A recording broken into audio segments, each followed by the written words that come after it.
If you imagine your public relations as a wheel, and it's always turning, and there's all these different spokes on the wheel, and they each represent different kinds of stories. You're listening to Thrive by Design, business, marketing, and lifestyle strategies for your jewelry brand to flourish and thrive. Let's get started. Welcome to episode number 52 of the Thrive by Design podcast. It's Tracy Matthews here, and I have a treat for you today. I have a special guest, and we're going to talk all about building sales and PR confidence. Now, before I introduce my guest, I just wanted to start by talking a little bit more about what we've been hearing from you. And I know when I was a designer starting out in business, putting myself out there to pitch my own sales or to pitch my own PR was a little bit scary. I'm not going to lie. I was really close to my product, and even though I'd come from a sales background, selling my own things was very different than selling other things that I enjoyed and liked. So, I had a lot of fear, and sometimes I didn't feel very confident because maybe I wasn't sure that my product was the right product, or jewelry was the right jewelry for the stores that I was pitching to, or that, I kind of had, I'm not going to lie, some feelings of like, am I really good enough to be doing this? Like I kind of felt like an imposter, and it created a lot of fear inside me about being able to pitch myself to editors and do my own PR. Now, I quickly learned through the process of like building a business and growing that, that fear that you feel is not really useful unless you use it as a tool to motivate you. And I'm really excited because my guest on the show today is going to talk about some tools that you can use to build more sales and PR confidence. So without further ado, I wanted to announce who the guest is. Yay, it's Sabina Hitchen of Sabina Knows. And I've known Sabina for a while virtually through social media, which has been really fun. I know that social media can be such a game changer these days because you get to connect with people that you might not otherwise meet. And, I don't know, I thought that maybe Sabina and I connected on Facebook maybe, let's see, like 4 or 5 years ago, but I think it was actually more like 7 or 8 years ago because I feel like I still was in my office on Canal Street when I started using Facebook, and she was one of the first people that I connected to. And I totally remember her sharing some of the designers that she was working with. And one of those designers, I would see them sort of bounce back and forth all the time on Facebook, was this girl, Rachel Dooley, who had quit her job to launch her jewelry brand. And it was so fun to watch her because like sort of as I was transitioning out of trade shows, she started launching into trade shows with her brand Gemma Redux. And I interviewed her a couple of years ago for our Design to Thrive series, interview series that we did. Total sidebar. But anyway, I remember like sort of finding out about this designer, Rachel Dooley of Gemma Redux, through Sabina, which is cool. So you never know how exposure is going to happen and how to build confidence and like really get yourself out there. So I'm really excited to have Sabina Hitchen on today. She has a wealth of knowledge about how to build confidence, and she's going to share some of her daily practices that she recommends that you can use to help build your confidence and sort of kick fear in the bootay so that you can really build more confidence in your sales and PR efforts. So without further ado, I want to jump right into the interview. Sabina, thanks so much for being here today. Thank you for having me. I'm so excited to talk to all of you. Yeah, well, I'm excited because we've kind of been connected on social media. Social media is so weird. Mm-hmm. I feel like I've made all these like wonderful connections through social media, and I've been friends with like people like you for many, many years on social media. And, you just never know how your paths are going to cross. And then eventually you start, working together. So I don't know when we became friends on Facebook, but I feel like it must have been like 4 or 5 years ago. I think it was even longer. It was like many moons. I feel like I was a baby entrepreneur because then I feel like you follow everyone's story. And so you feel like you've been next to them physically their whole journey. And then when we get to connect like this, it's so much more powerful. Yeah, you know what? It might have even been when I still had my office for Tracy Matthews Designs on Canal Street, which is, I think it was. Because I feel like, weren't you doing PR for Gemma Redux?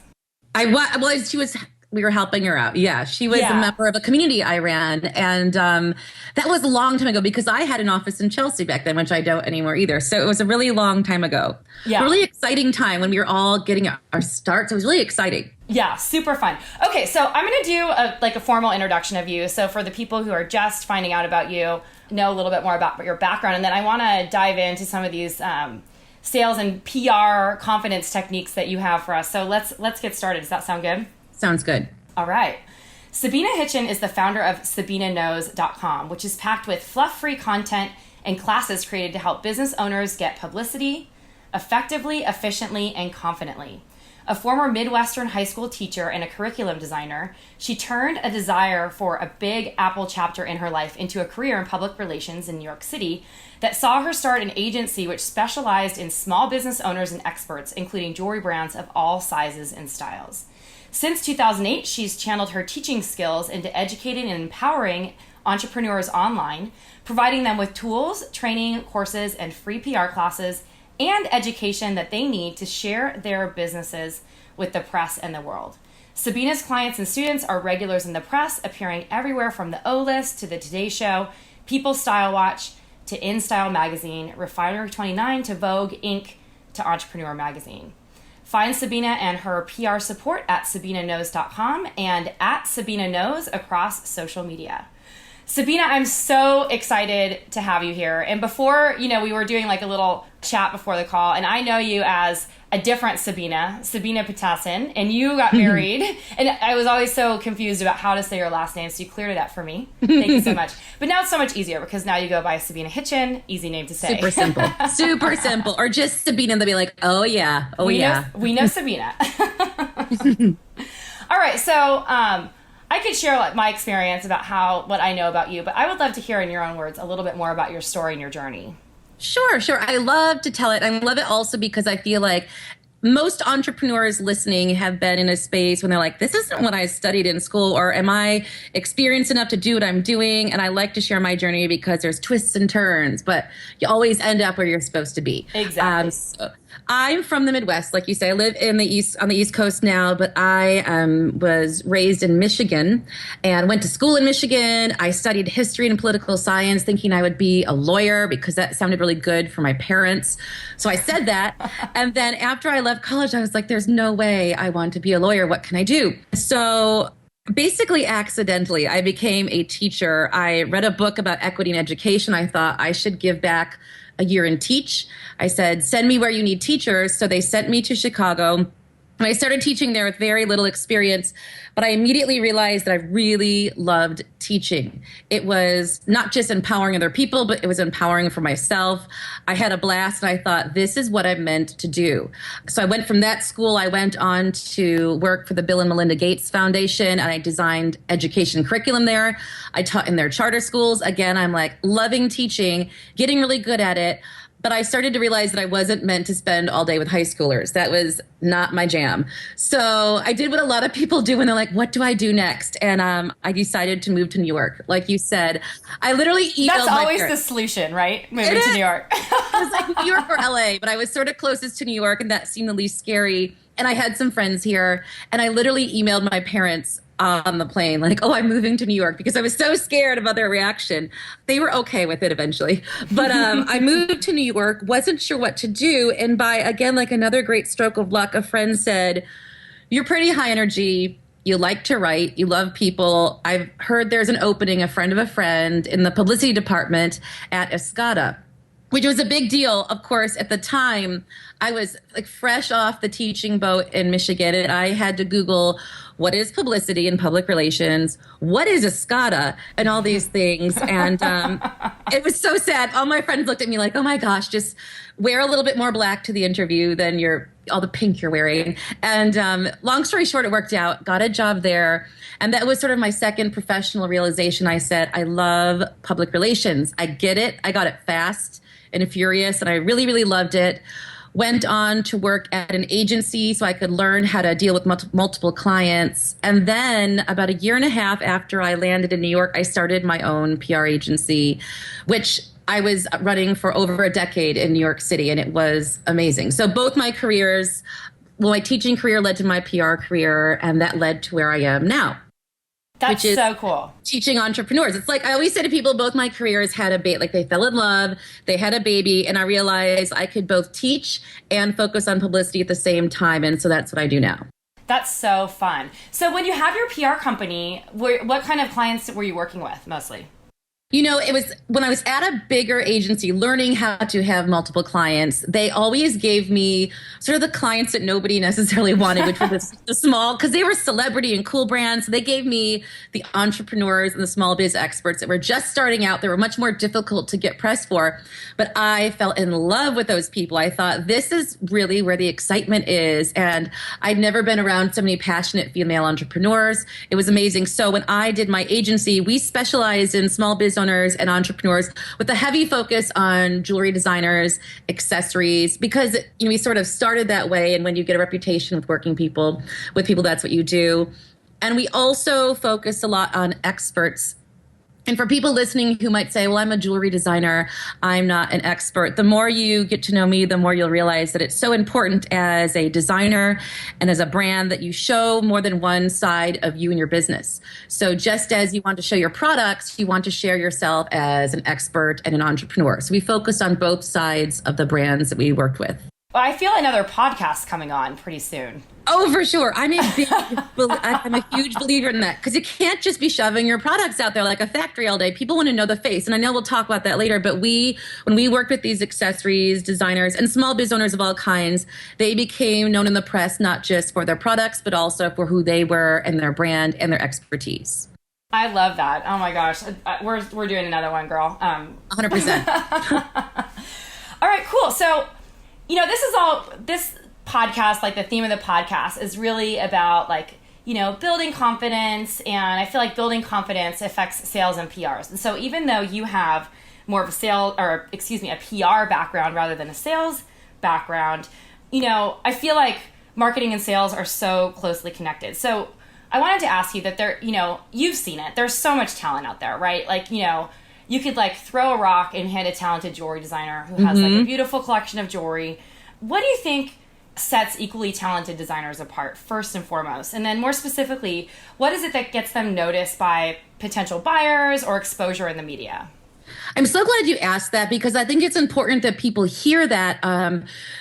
There are a lot of amazing designers out there, and the rise of social media and this openness in the press and influencers, all that jazz, has given a lot more stage room. There's a lot more people out there right now than there were maybe 10 years ago who are fighting for the same amount of real estate in the press. So you need to acknowledge there are great people out there, equally talented as you are. So you have to push and to distinguish yourself. One big way I think you need to do that, even if you're both equally talented, is you have to be sure that across everything you do, I'm talking your website, especially that homepage, your collections, your social media feed, the way you interact with people online and in person, that you have a very clear voice and a clear brand and a clear feeling that is associated with your brand. It's not just anything as big as stock imagery all over your place to just something that feels, you land on some people's websites and you know what that brand stands for, you get it. And then you land on some and it feels a little bit generic. And even if you have beautiful pieces, it has to have a clear voice, brand, and feeling and be very distinct. So that's a really important thing, because otherwise you're going to fall into the vast ocean of other accessories brands. Another thing that I think is huge is this mantra my mom always had when I was growing up, which is, and I'm sure a lot of you have said it too, how you do anything is how you do everything. So when you are a designer, no matter how amazing your pieces are or how talented you are, you need to bring it because people are looking at you and judging you with everything you do. So from your images to your samples, to your packaging, to your website, because if the buyers or the press are left unimpressed, why would they take the next step in investing in your brand or sharing it with other people? So you have to look put together, because if there's two equally talented designers, but one is sort of a mess in terms of what they're delivering and their packaging and everything, and one is much more tied up with a nice bow, we know who's going to win the attention of the press. A couple other things I have when you're sort of racing with people to get great press or great sales opportunities, you want to make sure that throughout the time you're working in your business that you're communicating with the right audience the right way. So So again, you can have two really talented designers, but you have to be sharing the pieces with the magazine or the TV show or the buyer that is the right fit for your products, and their audience is the right fit. And sometimes we really want something to work for Vogue magazine, but it's a better fit for working mother. So you just need to accept that, because otherwise you're wasting your time and you're going to miss out on opportunities that could really grow your brand. Sort of like dating. If you're focused on the wrong person all the time, you're missing all these amazing sales reps and editors and other people who could be great for your brand. So again, I think it all, to me, ladders back to, you can be the most amazing jewelry designer in the world, but if you don't know how to get your brand out there in front of the press, connect with influencers, behave like a professional, present your brand clearly and distinctively, you're just not going to make it, or it's going to be a lot harder. And so again, you really need to sometimes take the emotion out of your design and look at your business as a business. Wow, Sabina, I loved everything that you just said there. And especially one thing that really hit home for me is what you said about really trying to be focused on, the right publications or the right media outlets. Because if you're focusing on Vogue and it's not like really the right fit for your brand, you end up wasting a lot of time and missing some really good opportunities. And it really made me think about when I was a designer, an emerging brand, and I just, was selling into a ton of stores. And I remember one of the stores that I really wanted to get into was Barney's. And I remember spending so much time and energy trying to get into Barney's. And even one of the buyers stopped by my booth one time at the show. And, she gave me her card and I followed up and she just wasn't responding. And I realized, I spent, years of my time like focusing on trying to get into Barney's. And, after I had a little space and like was able to look back, I realized, what I was designing at that time really wasn't a good fit for that store.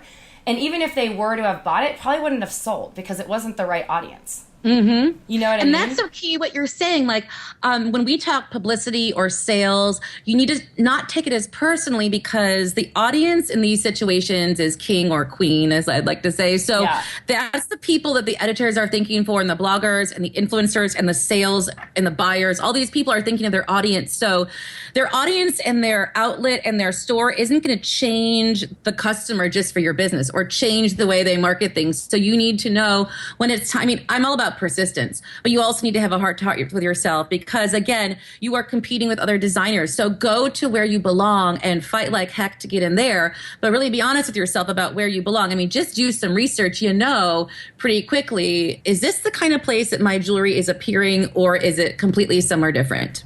Exactly. Totally.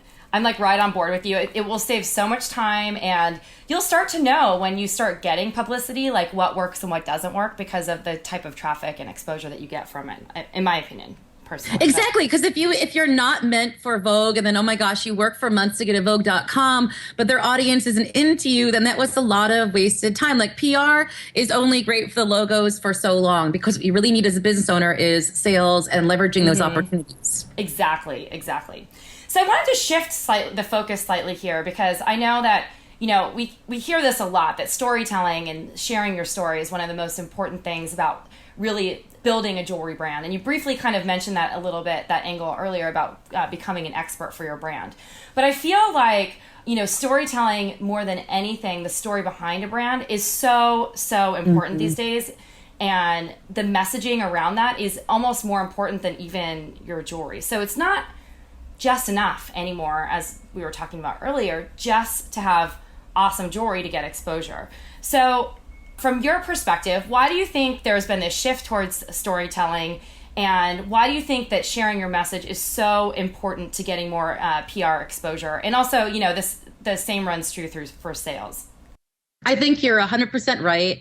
Storytelling is everywhere. Everyone in marketing is talking about it. But what I think happened was, for starters, social media changed everything in this country. Mm-hmm. And in a big way, it's allowed for more transparency in business than ever before. So whereas people sort of used to hide in their businesses, and you just saw their products and you love them, now with social media, we want to see who's a part of a business, and people love it. And you just look at the numbers on social media that are growing exponentially, and you look at how businesses are sharing themselves on Periscope and Instagram, and it's true.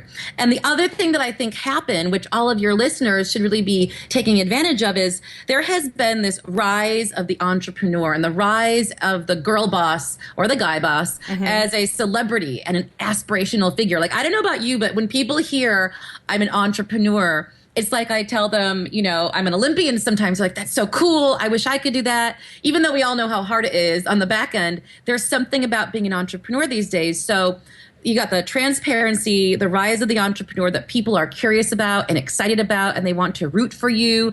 So there is a massive need for customers and consumers and the press to know the person behind the business. Like, I want to know who the founder of the company is.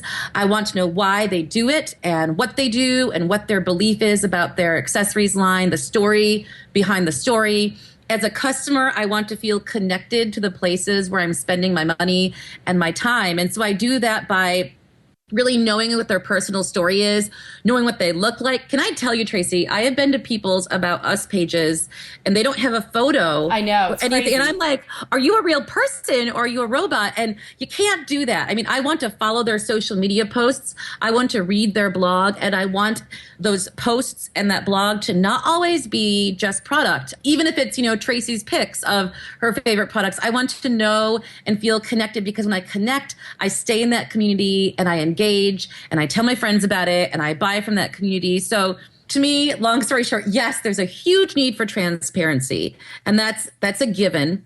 And what that also tells us, though, as jewelry designers and entrepreneurs, is we can start in a place where we can control that.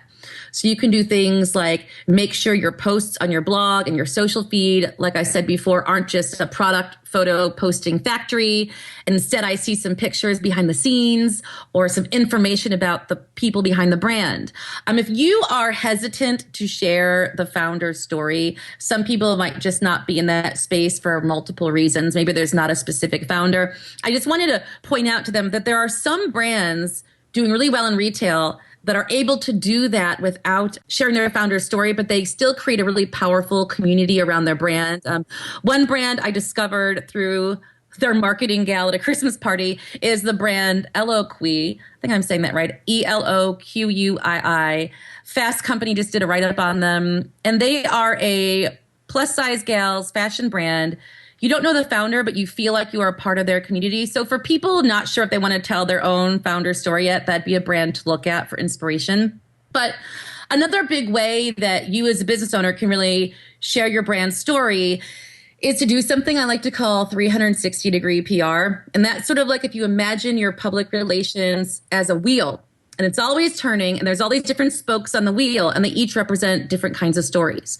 So as a business, whether it's your blog or your social media or your PR, you want to be sort of moving that wheel. So of course, sharing your accessories and your products, but also sharing your aha moment, sharing your business story, sharing anecdotes and tips from your own entrepreneurial journey, giving us a peek at yourself and what you love and who you are as a person. So again, that's like an ever-moving wheel. And it not only ensures people don't get bored with what you're talking about, but also that they really engage with you as a business owner. And from a press perspective, that's going to give you more stories in the press in different places. So again, it's not just your accessory. Maybe you're in Style magazine section in another area talking about accessories tips. And that's just cementing your name and your brand in people's heads in a different way. Awesome. I love that. Yeah, it's all about getting people to remember, the brand and the community. And I love the way that you describe it, because I think it's really helpful, for those who have a challenge, sort of communicating either their founder story or creating that sort of energy or sense of community around their brands. Super important. I was going to add to that, if they are stuck, sometimes it's hard to make that first step. It's usually the first step that's the hardest. You're like, I don't want to share myself. What are people going to think about me? So vulnerable. Yeah, it is. And then think about, I always remind myself, look at all those gram people, the Instagrammers I am stalking, because it's not just because of the products I love, because I stalk a lot of, in a healthy way, girl bosses and entrepreneurs who inspire me. It's because I like seeing what they do. Like, I want to see what they're up to, or I love those personal photos because I want to connect with them. And when I see someone sharing who they are beyond their product, I feel like they're a person just like me, and we can relate to each other. And that's the kind of brand I follow long term. That's a great point. I think that people don't, some of the designers like may not be thinking in that terms, but like people really want to get to know the person behind the brand. I think it's so important.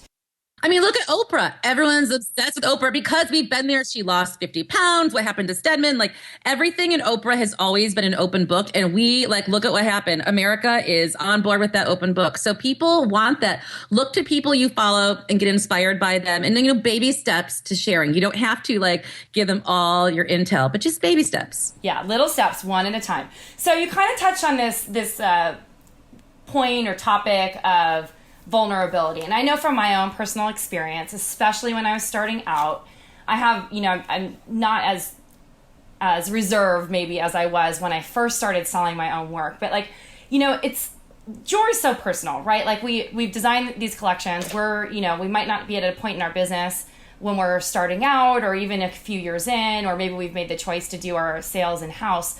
We're putting ourselves out there, might feel really vulnerable, because it is so personal to us, and we want to, we want people to like us, and we want people to like our brand.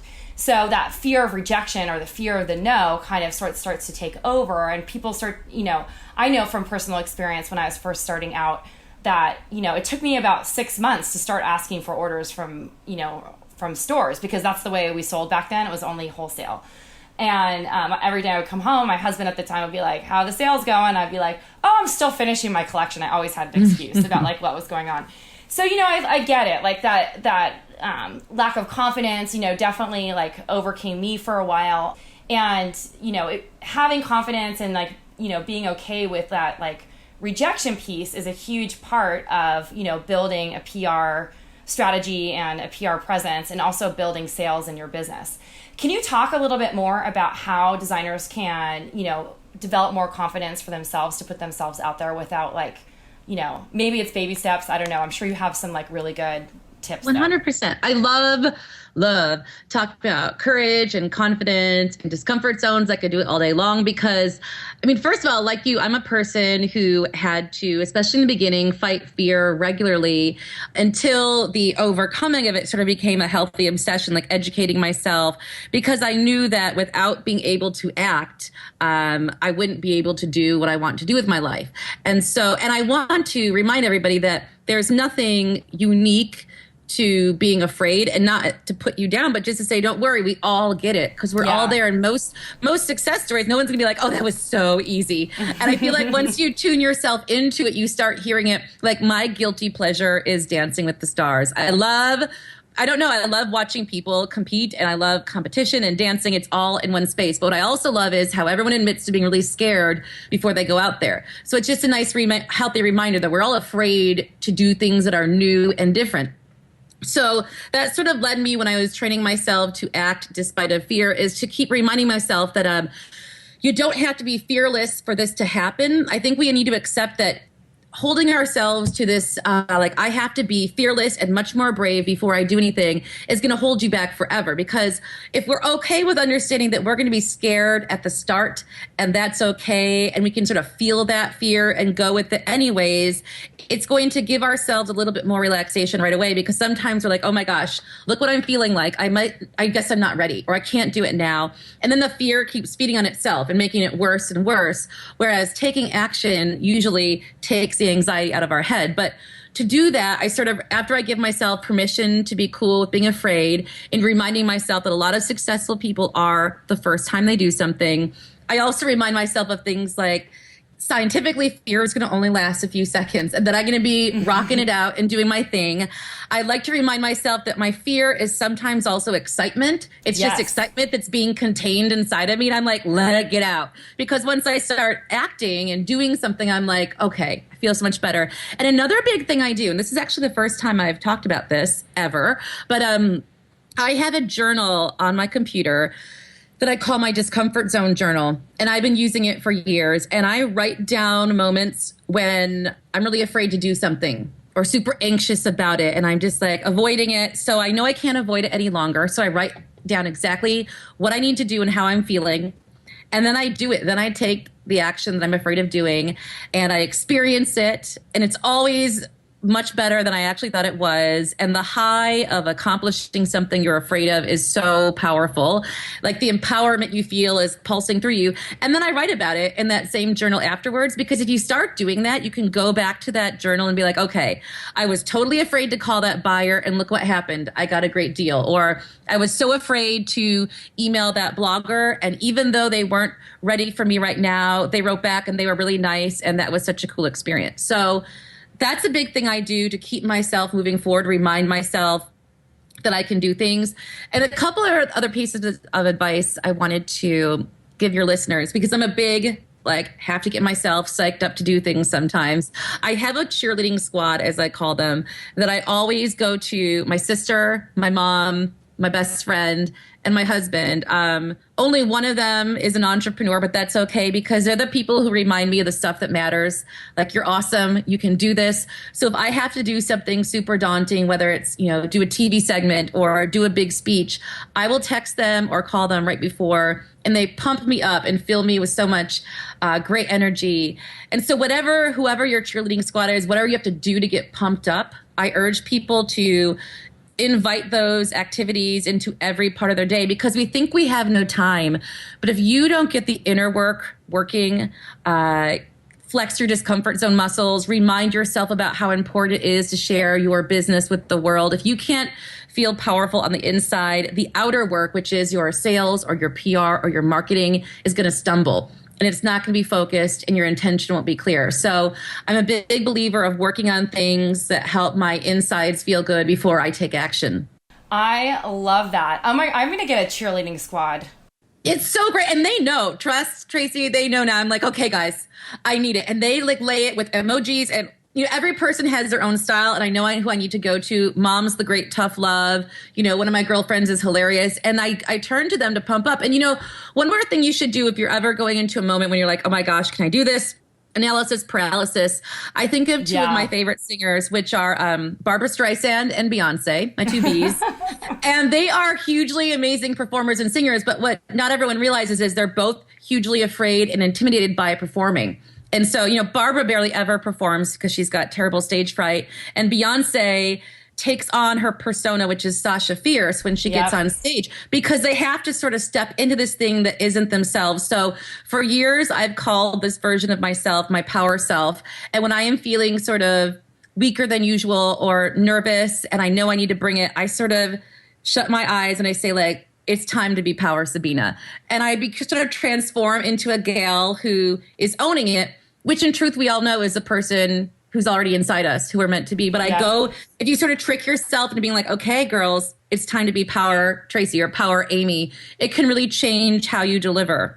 So awesome. I love that. I'm totally going to have my own. I mean, I actually did this practice before with one of my friends, Erica Learmark.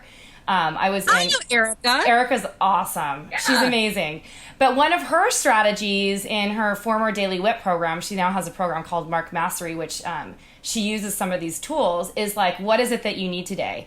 And so for a very long time, I was needing to attract the right customers. So I came up with an avatar. My avatar was attractive amethyst because I wanted it to relate to jewelry. And, every day I needed to attract more of the right kind of clients for, these custom jewelry projects that I was doing. I would step into that role of attractive amethyst, and it totally works. And for some reason, it's just you kind of come out of yourself, and you're not afraid anymore. And I also want to touch on one thing that you said, because you said something about excitement is sort of fear is sort of like excitement, but it's just you said something about that. But one of my favorite quotes that I used to say at least 4 times or 5 times a year in my yoga classes when I was teaching on a regular basis was this quote by this guy, Fritz Perls. And it says, fear is just excitement without the breath, because you're not breathing through it. So, fear is just energy, right? And excitement is energy, and they're actually the same energy. But if you notice that you're feeling afraid, it's usually because you're not breathing. It really is. And it's funny. I am you can probably tell, I'm a hugely excitable, energetic person, which is my powers can be used for good or evil. So that excitement can be channeled into creation and serving the world as I'm meant to serve, which is teaching PR, or it could be used for letting anxiety pitch a tent in my head and go crazy. So I need to release. And it's a hard lesson to teach yourself. It is a true practice to act instead of freezing, because the act alone, taking action, lets that excitement just release, but staying frozen lets it build up and you're like completely frozen. Yes, totally. Love that. So you mentioned this daily practice, which is really cool. You have your, what did you call it? You called it your journal. What was your journal called? Oh, I have my Discomfort Zone journal. Oh my God, I'm totally going to do one of those too.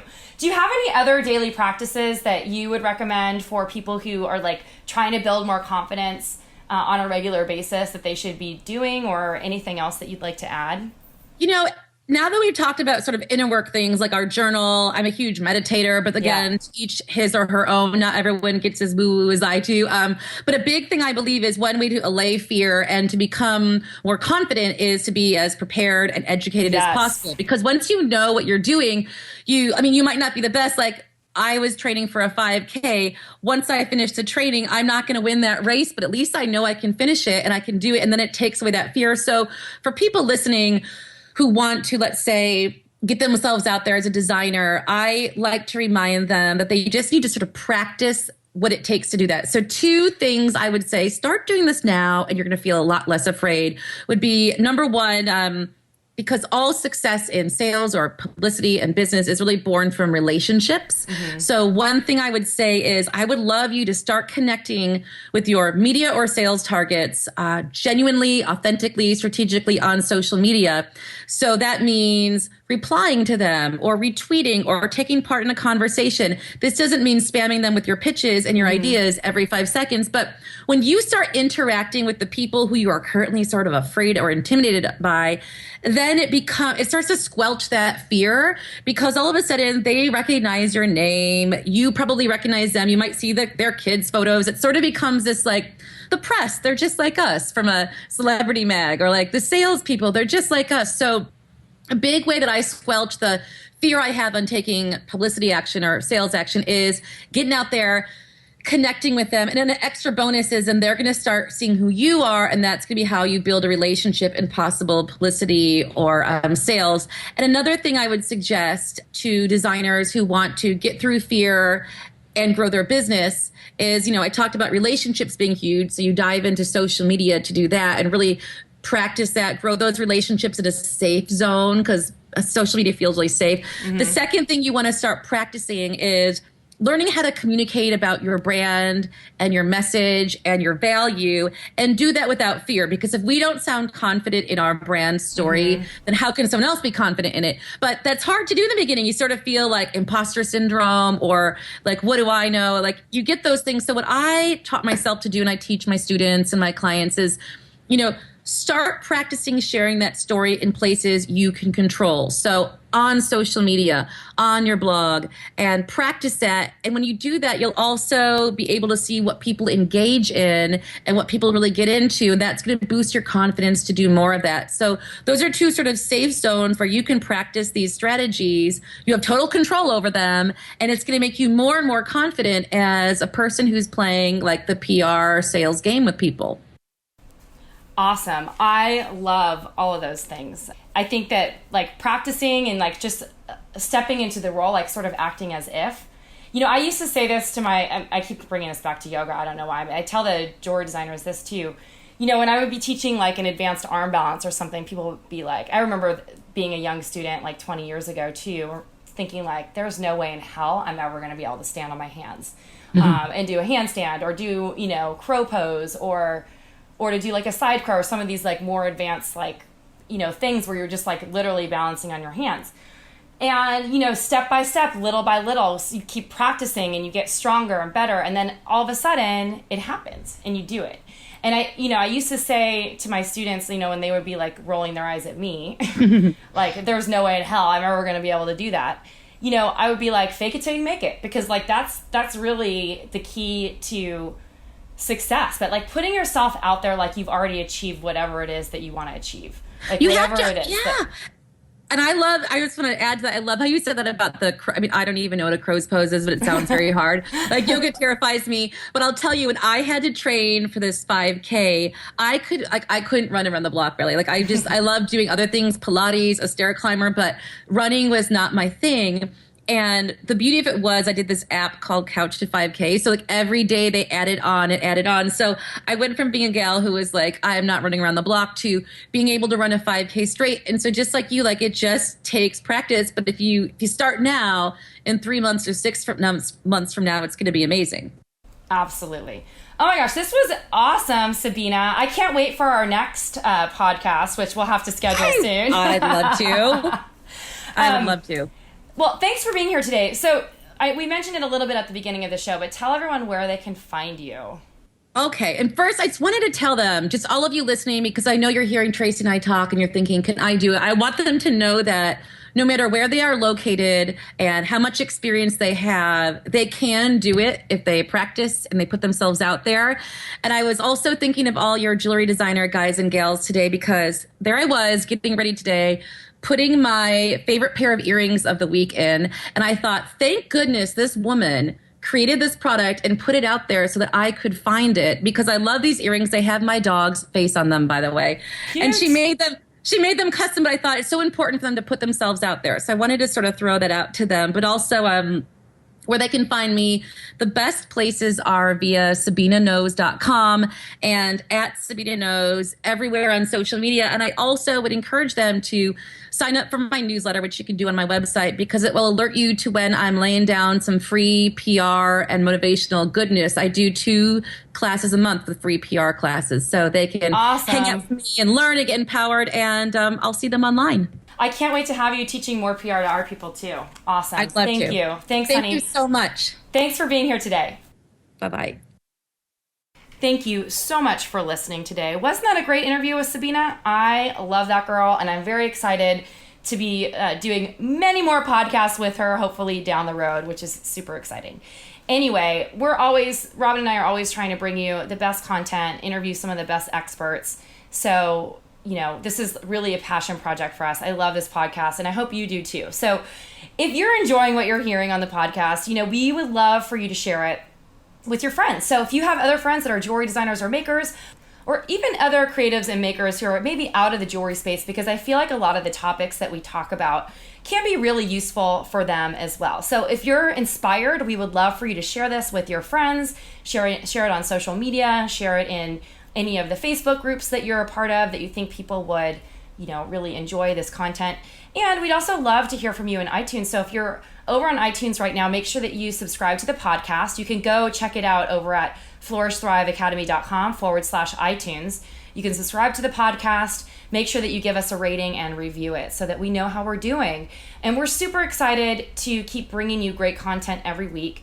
Make sure that you check out our sponsor. We have links on the show notes on the podcast post. You can go over to flourishthriveacademy.com/episode 52, and you can go grab all the links for the show notes. We have links for Sabina's content and some great recap of this episode today. So super excited. Go over there and check it out. All right. Thanks for listening today. Take care until next time.